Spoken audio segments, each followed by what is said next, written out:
In the headlines, one man gets 18 years in jail for the 2012 murder of Falcon Wallace. Increased number of vehicle fires raises suspicion with the fire department and the Eastern Caribbean Central Bank Monetary Council contemplating the establishment of correspondent banks in the United States to deal with the threat of de-risking. I am Kenny Williams with the Channel 5 News. Back with the details right after this.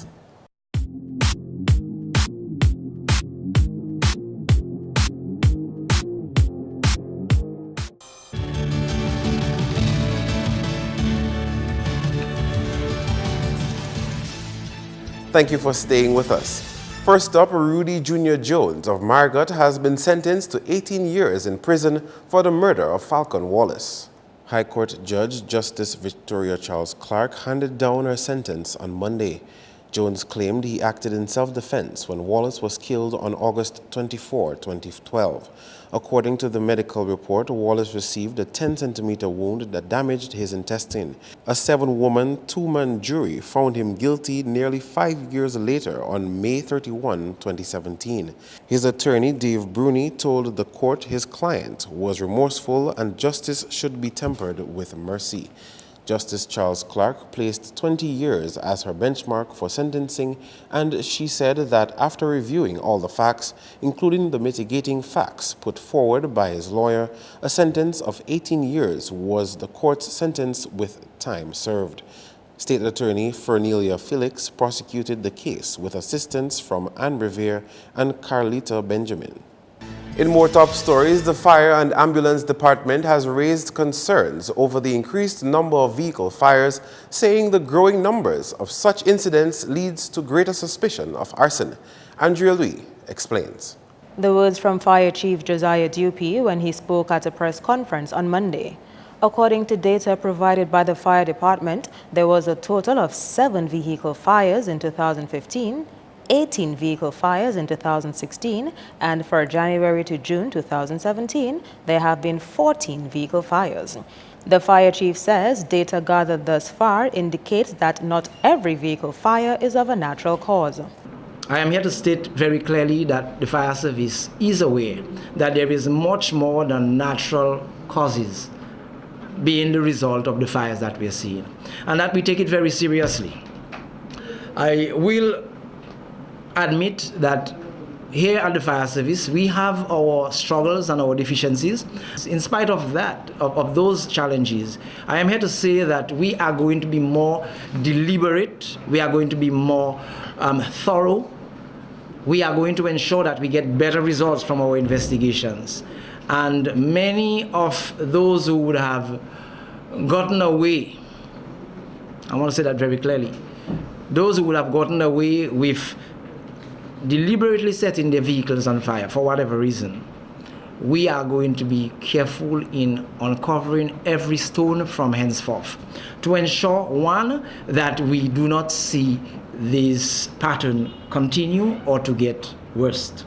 Dupie says the fire department is working with insurance companies to clamp down on the number of intentional vehicle fires around the island. We have had discussions with members of the insurance company, and what we find and what our data tell us is not particularly surprising to them. And there is a few initiatives which are on the way to ensure that we can address this problem.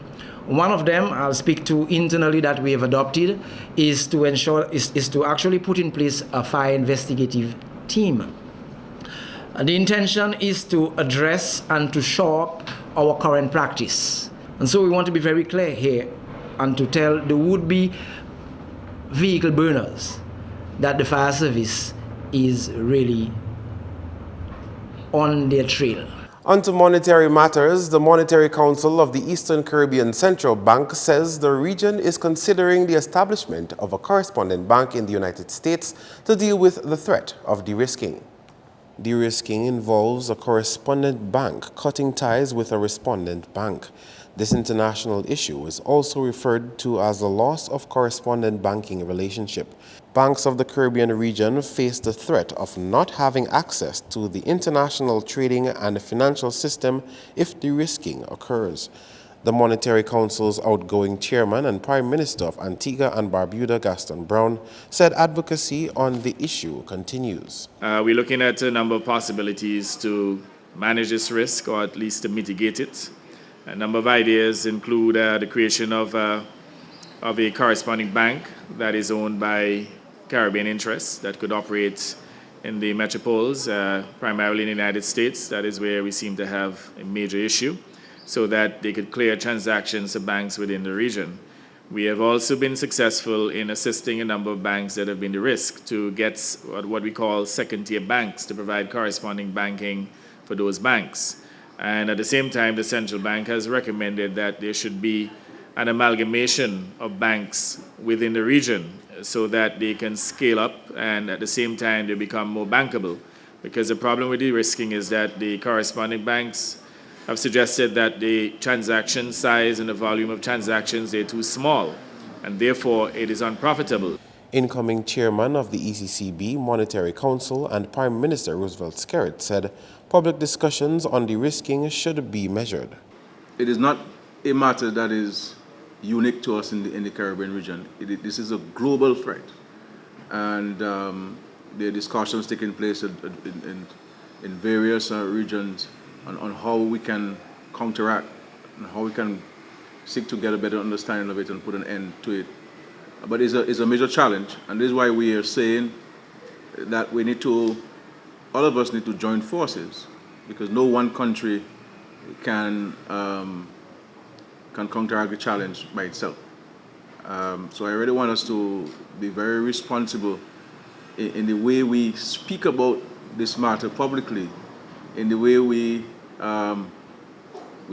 broadcast and we publish matters relating to this issue, because it has the potential of really bringing our economies to a halt. Focusing now on our indigenous people, local and international researchers will present their findings on Dominica's indigenous Kalinago people and their culture during an upcoming two-day conference.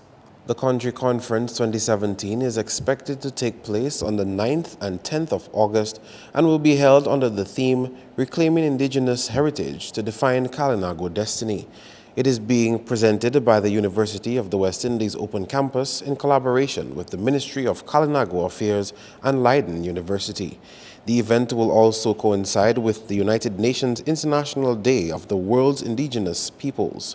2017 marks the 10th anniversary of the adoption of United Nations Declaration in the Rights of Indigenous Peoples. It's a gathering of minds of people who have done work in the Kalinago territory, who have focused their energies from archaeology to political development to governance to anthropology, and all of this material is there, but it is not easily accessed. One of the reasons I know it's not accessed is that we don't read. The Dominican population is not involved in reading. It's not part of our culture to read. So the material sits on a shelf in a library, and we don't know it exists. So the conference is to unearth all of this material. What is also very interesting is that the conference intention also is to get the local persons on board, the local Kalinago person. The event is also intended to take a critical look at the identity of the Kalinago people. The Dominica Country Conference 2017, therefore, is an opportune time to generate dialogue and to motivate collaboration toward establishing a foundation from which we can build and develop as a people, but more so to generate political, social, academic, and economic discourse among the national populace, and in particularly the youth, on which the responsibility of the continuation of our race rests on so undeniably. A headlining expert at the conference will be Professor of Caribbean Archaeology, Corinne Hoffman of Leiden University. The Dominica Country Conference 2017 of the Ministry of Kalinago Affairs, the UWI Open Campus Dominica, and Leiden University seeks to be a groundbreaking event which will bring together indigenous leaders, academics, professionals, and students to discuss Kalinago sensitive issues, to exchange ideas and to collaborate on building resiliency in Indigenous communities. There will be a total of 16 papers in 7 sessions, as well as workshops and an exhibition that will form the 2017 Dominica Country Conference at the Barana Hotel. Coming up, road development well underway for one of the island's most popular tourist areas. That and more when we return. Watch out, summer. Mapping is doing it big from 17th July to 31st August with free installation and cash prizes. Here's the drill. New customers sign up for any of our services and pay no installation, plus a chance to win cash prizes every week. Existing subscribers pay off your outstanding balance and you too will qualify to win. Sign up, pay up, and win, win, win, because life is better with Mapping.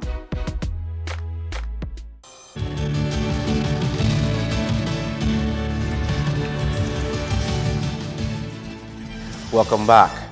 Former member of the House of Assembly, Bernard Agar Carbon, has been afforded an official funeral by the government of Dominica. Carbon was 86 years when he passed away. Tuesday, 25th July will be observed as a day of mourning, and as a mark of respect, all Dominica flags will be flown at half-staff. According to a press release from the Office of the Prime Minister, Bernard Agar Carbon was born in Woodford Hill in 1931 and attended the Dominica Grammar School. Carbon started his teaching career at the Wesley Primary School. He studied at the Leeward Islands Teachers Training Institute and returned to work as principal of the Penville and Bents Primary Schools. Carbon then went on to study in the United Kingdom, where he obtained a bachelor's degree in education for rural areas. He returned to Dominica and served as a principal of the Vacas, Will Strathmore Stevens, and Calibishi Primary Schools, respectively. On 22nd July 1985, Mr. Carbon was appointed as a senator in Parliament as a member of the Dominica Freedom Party, led by the late Dame Mary Eugenia Charles, and on 1st August 1985, he was appointed as Parliamentary Secretary in the Ministry of Trade, Industry and Tourism. Mr. Bernard Agar Carbon served in the Parliament from 22nd July 1985 to 31st May 1990. Official mourners at the funeral of the late Bernard Agar Carbon will include the President of Dominica, His Excellency Charles Savary and Mrs. Savary, Prime Minister Roosevelt Skerritt and other members of Cabinet, and member of the House of Assembly, as well as government officials. Public viewing of the body will be from 2 p.m. to 2:55 p.m. on Tuesday, 25th July at the Wesley Catholic Church, and the funeral service will take place at 3 p.m. The body will be buried at the Wesley Catholic Cemetery. On to infrastructural development, roadworks in the Roseau Valley are said to be progressing nicely. That's according to Parliamentary Representative for the area, Dr. Colin McIntyre, when he addressed a gathering in Trafalgar last week. Recently, contracts were signed for road development in Trafalgar, Mount Prosper, Shawford, and Loda. In the Trafalgar area, we have started the Shawford Road, and we have free contractors there. In Wharton as well, too, there was a segment in the Savannah area where Mr. Alvin Charles completed. And last week, Sunday, when I drove across to Wharton, I felt real good. Honestly, I felt good. I mean, I feel good every time I drive to the Valley. I mean, the Valley is being transformed seriously. In this year's budget, when we present it, there's a significant amount of money, another $2 million, and that doesn't stop just so. We can look at getting money. The plan is to take that road from Wharton, where we left off, right to the Copthall Bridge, so we can have a proper road running to from Wharton. Because Wharton is important for us. On the matter of the Cabanis Road, the PALREP says this too is coming along nicely. A section of the Cabanis Road had collapsed late last year as a result of a prolonged period of heavy rainfall. Subsequently, a bypass had been created, and the Minister for Public Works and Ports, Miriam Blanchard, had informed the public that the road would be realigned to make it safer for motorists traversing the Roseau Valley area. We know recently we suffered a lot under the Cabanis failure, and I'm sure right now driving up through Cabanis, you've seen a lovely road. Now, this is all because of the efforts of government of Dominica, and we moved real fast on that time. Yes, we lingered a bit towards the end, not we. The contractor lingered, not we. The contractor lingered a little bit towards the end there where there was a little shortage of cement, because in Dominica right now, in the OECS, it's the country that's booming. With all our different CBI projects and the hospital being built and your homes being built, the secondary roads, the EU roads, the company cannot supply the amount of cement we need for this island. So it slowed us down a bit, but we are putting things in place such that we can have enough cement. Meantime, Prime Minister Skerrit says the heavy investment in infrastructural developments in the Roseau Valley is due to its growing level of attraction as a tourist destination. And the Roseau Valley is going to be a major beneficiary of the investments in infrastructure, because this is the main area insofar as tourism attraction and the pool of tourists is concerned. And we have to ensure that the infrastructure enhances the security and the safety of, first and foremost, the residents of the Roseau Valley, and also equally the visitors who visit the Roseau Valley. The increase in the marketing budget for tourism sector is expected to see a boost in number of visitors to the area, and the Prime Minister says the appropriate infrastructure must be put in place to accommodate projected increase in visitors. We will be increasing the marketing budget of the Ministry of Tourism from $8.5 million, I believe, to $12 million, to ensure that we can let Dominica be known out there. And the more Dominica is known out there, is the great opportunities which we create for ourselves. And that will benefit you, the people of Trafalgar. So sometimes you may not see something that you need in Trafalgar specifically, but the increasing of the marketing budget for tourism for our country will benefit you, because almost 100% of tourists who come to Dominica come to see you. So what we need to do is to ensure that we have the amenities, we have the facilities, we have the opportunities, that when the tourists come there, they're not only taking pictures of the Trafalgar Falls, but they're also buying things and leave the US and the euros and the pounds right here in Trafalgar and create wealth for ourselves. Still on the matter of attracting more tourists to Dominica, a few modifications are on the cards for DiveFest 2018 as the Water Sports Association and the country gear up for Reunion Year 2018. Andrea Louis has more.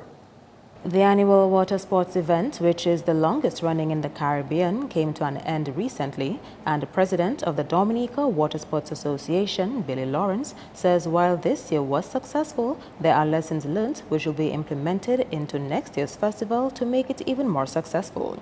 He noted that early advertising of activities and including Portsmouth as one of the activity sites are among some of the changes which will lend it to a better supported festival. T-Vice was supposed to perform. We're going to look again at maybe having some artists or some group of artists, because again, people are asking for the fest, you know, of DiveFest. So possibly another artist or some sort of activity that will showcase local talent and maybe international talent. Portsmouth is like a whole new, different blank slate. They're really receptive to DiveFest, and we're looking at possibly 2 events in Portsmouth. All in all, it was a success, and I think it's a good template for us to look at for next year. Lawrence says there was an increased number of visitors for this year's DiveFest, and the preparations for next year's event are already underway. We're looking at targeting more international visitors. Actually, we have picked up one new major partner from the last dive show that we did to DiveFest, that is Dive Training Magazine, and also we have a couple of other international people that will help us promote it. So we're looking at early promotion, early planning, and even regionally. We're looking at especially our neighbors from Martinique and Guadeloupe. I know Portsmouth is interested in doing a boat day where we invite these guys, Marie Gallant and the Saints, for guys to come over just for the day or maybe the weekend on their boats. So we're definitely looking at more international marketing and regional. The flagship event for Dye Fest is the corporate canoe race. This year, Jungle Bay placed first, with the Dominic Sports and Social Club coming in second and Dowasco placing third. Dye Fest 2018 will run from 6th to 21st July next year. Andrea Louis, Channel 5 News. That's news. Stay tuned for your sports highlights.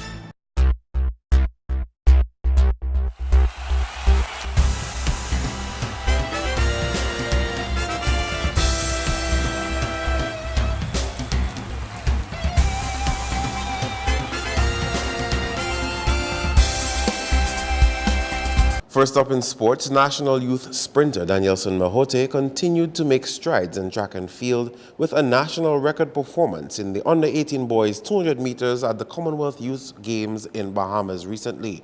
Mahote finished second in a time of 21.61 seconds, the only medal for Dominica at the Games. Previously, he reset the under-18 national record in the under-18 boys 100-meter event from 10.72 to 10.67, then 10.61 seconds. I feel proud, delighted to obtain a medal. I work hard for it, hard work pays off, so I'm happy that I got that medal. Happy I was able to make the country proud. He had this message to encourage budding athletes here. So if you don't win a race, don't give up. You don't win your event, don't give up. Just keep pushing, because eventually you will get that breakthrough, and that is when you're gonna just put yourself out there, and every other competition just gonna fall in place and you go into the well. Because my last two characters, I just missed out on the finals, but I did not stop here because I came back here and beat everybody that beat me in character. So it's all about continuing, remaining humble, disciplined, and keep training and respecting everybody. Meantime, in other performances at the Games, Leon Hippolyte finished 12th in the long jump event in a distance of 5.83 meters, and Jada Scotland 11th in long jump in a distance of 4.84 meters. Natalie Robert threw an 11th place distance of 34.46 meters in javelin. And in boxing, Rodriguez Frederick and Levi Joseph made it to round 2 of their respective boxing competitions. On the cricket scene, Police Sports Club and Sagicor General Somerset overcame their rivals on the weekend to get a chance at snatching the coveted 2017 Fort Young Hotel DCA Intermediate Cricket League title soon. In the first semi-final, Jays Jubla United batted first and was bowled out cheaply for 79 runs in 15.2 overs. Odiyama Honore added 25, Kevin Leacock 18 and Clyde Pierre-Louis 11. Bowling for Police, Gavin James picked up 6 for 34 and Erwin Burton 3 for 31. In reply, Police Sports Club reached 80 for the loss of 1 in 14.2 overs. Kazim Benjamin scored an unbeaten 44 and Brian Felix 17 not out. Gavin James was Print Express man of the match. Police won by 9 wickets. In the other game, Roy Marshall did it with bat and ball to help give Somerset the win and a spot in the final. Batting first, Gallia Hurricanes were all out for 95 runs. Marshall Gregoire added 24 and Dion Detouche 19. Roy Marshall snatched 5 for 22 and Ajaya Roy 3 for 34. Set 96 for the win, Somerset scored 99 for 5 in 28 overs. Roy Marshall contributed 35 to get the momentum going and Bradley Barham 15. There seemed to have been a lull in the run chase at one point where few runs were posted. Then Denny Titt came in with a 4 and a 6 to seal the deal for his team, finishing on 11 not out. Marshall Gregoire took 3 for 13 and John Matthew 2 for 24. Roy Marshall was man of the match. Meantime, West Indies under-19s, fresh from a 3-2 series win against South Africa, continued their winning form to beat Zimbabwe by 39 runs in the first Youth ODI series on Sunday. Batting first, West Indies posted 211 for the loss of 8 wickets, with B. Yadram 68, E. Stewart 34, J. Bishop 32, and Alec Athanas 31. In reply, Zimbabwe was all out for 172 in 44.1 overs. J. Royal picked up 3 for 20 for West Indies. Their next match is carded for Wednesday at 10 a.m. Moving on to football, clubs here should have a better understanding of club structures moving forward, complement a 5-day training course which started on Monday. Recently, the DFA made the move to have a more professional approach to football affairs by the launching of the Club Licensing Initiative. Course instructor Dale Spencer says the 5-day course will give insight on the rules for the successful running of a football club. Statutes, that's to do with laws, bylaws, very important. It lays the foundation for all actions that flow out of football organizations. Human resources management, critical. We have to manage people within organizations, and to the extent that we are able to manage these people is the extent to which we are successful as football organizations. Marketing, you know that funding is important, so we have to learn to present our sport and our organizations in a way that it can generate revenue, that it is commercially attractive to the people who are involved in commercial activity. Communication, finance and planning, event management, and of course competitions. Meanwhile, Technical Director of Dominica Football Association, Jerome Badwell, says the national governing body in the sport stands firmly behind youth development and believes playing more football is key in that aspect. The DFA launched its Under-17 league on Sunday after being in the doldrums for a while. This league will serve a number of purposes. Number one, it will allow you, our young footballers, to play more football. I don't think you're playing sufficient football, so here is another opportunity for you to showcase your wonderful talent. I also want to say that we had started an Under-17 league a number of years ago, and as a result of a few distractions, we were unable to continue, but I'm happy again to see our Under-17 league continue. The Under-17 league also targets youth in that age category for potential selection for the national squad. Out of this league, out of this competition, we will be selecting a national Under-17 team.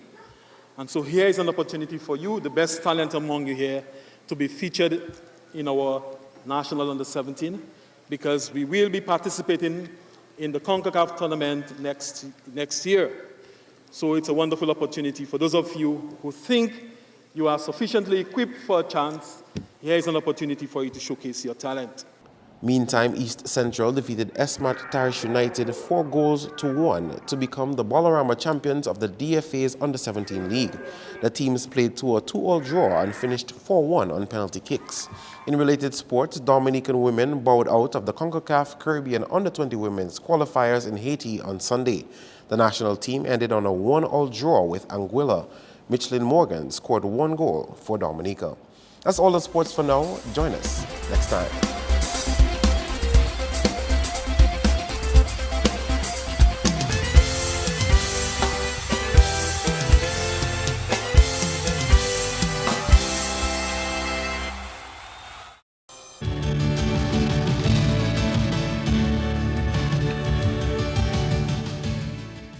Your weather forecast is next.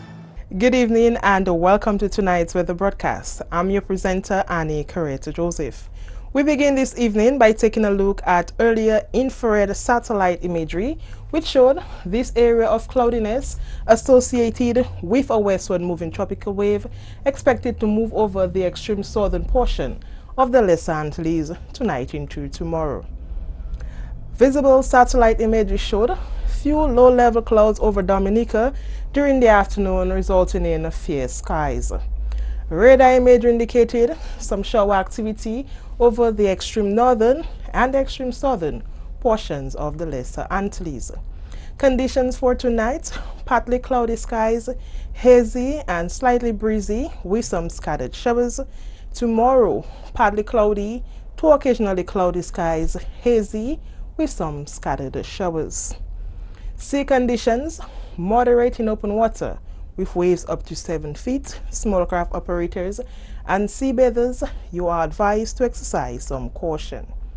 Taking a look at conditions for the next 3 days: Tuesday and Wednesday, partly cloudy to cloudy skies with some scattered showers.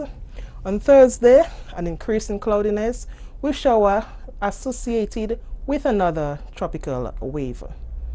Across the region tomorrow, partly cloudy skies with some showers can be expected over the northern half of the Lesser Antilles, while the southern half will experience mostly cloudy skies with some showers due to the passage of a tropical wave.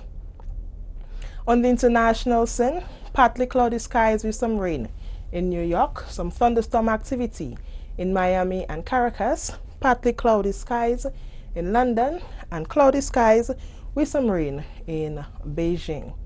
The sun will rise tomorrow at 5:45 a.m. and set at 6:38 p.m. For up-to-date information, log on to our website at weather.gov.dm or call the weather hotline at 447-5555. Please remember that we are in the hurricane season. Please keep updated. Good night. To end the news, the headlines again. One man gets 18 years in jail for the 2012 murder of Falcon Wallace. Increased number of vehicle fires raises suspicion with the fire department and the Eastern Caribbean Central Bank Monetary Council contemplating the establishment of correspondent banks in the United States to deal with the threat of de-risking. Feel free to contact us at news@mon24thJuly2k17News.com. You can also access our past newscasts on our YouTube channel. On behalf of the entire production team, I am Kenny Williams. To all our viewers around the world, we thank you for watching. Join us tomorrow.